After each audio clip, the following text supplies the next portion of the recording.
Following the events of Terrifier 2, Sienna and her brother are struggling to move on from their traumatic past.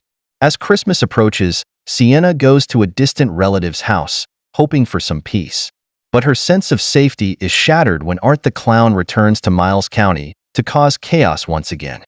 The Terrifier franchise has become infamous for its extreme bloodshed and Art the Clown's gruesome killings. Early reactions to this film show audiences in shock, with some even feeling sick after just the opening scene. Art the Clown is solidifying his status as a horror icon, if he hasn't already.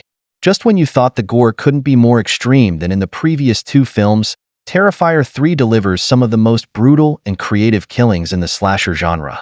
Art rips apart faces, chops up organs and body parts, and the violence only escalates. The creativity behind these kills left me wondering how the writer even comes up with such horrifying ideas. There are no limits or rules for this villain. Whether you're a nice guy, a bully, young or old, even animals aren't spared. The film is deeply disturbing and definitely not for the faint-hearted. Certain kill scenes will stay with you long after the movie ends, pushing the boundaries of both slasher and horror. Among the most shocking moments is the bathroom shower scene, which stood out as the most disturbing and memorable for me. The practical effects used for the blood and gore are impressive, reminiscent of 1980s horror. With his eerie smile and eyes, Art tries to appear funny before his gruesome killings. His makeup and costume add to his chilling presence. Despite not speaking a single word, David Howard Thornton's performance is remarkable. Every time Art is on screen, the tension rises. One moment, he's fooling around, and the next, he's about to start his killing spree. Thornton conveys these layers of the character through body language and facial expressions.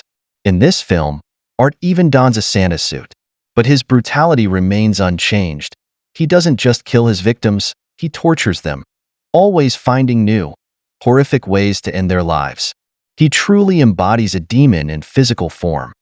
Set 5 years after Terrifier 2, Sienna is staying with a distant relative for Christmas, but the trauma of her past still haunts her and her brother. She struggles with survivor's guilt while trying to move on. Her performance as the final girl offers a glimmer of hope in an otherwise nightmarish franchise, where a creature that kills relentlessly cannot be killed itself. I appreciate the film's attempt to expand the mythology surrounding Art the Clown.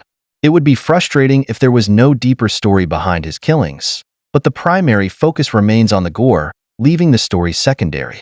The lore, especially the biblical elements, adds some intrigue, but I wish it had been developed further. Perhaps future films will delve more into this. While the film is over 2 hours long, it goes back and forth between Art's killing sprees and Sienna's journey, though at times the pacing feels a bit drawn out and disjointed.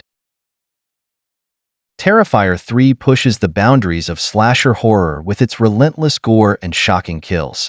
Art the Clown's disturbing presence, combined with practical effects that reminds back to classic horror, ensures this film will leave a lasting impression. However, while it attempts to expand the lore behind the character, the storytelling feels secondary to the bloodshed. Nevertheless, the film solidifies Art the Clown's status as a true horror icon. I rate 8 out of 10.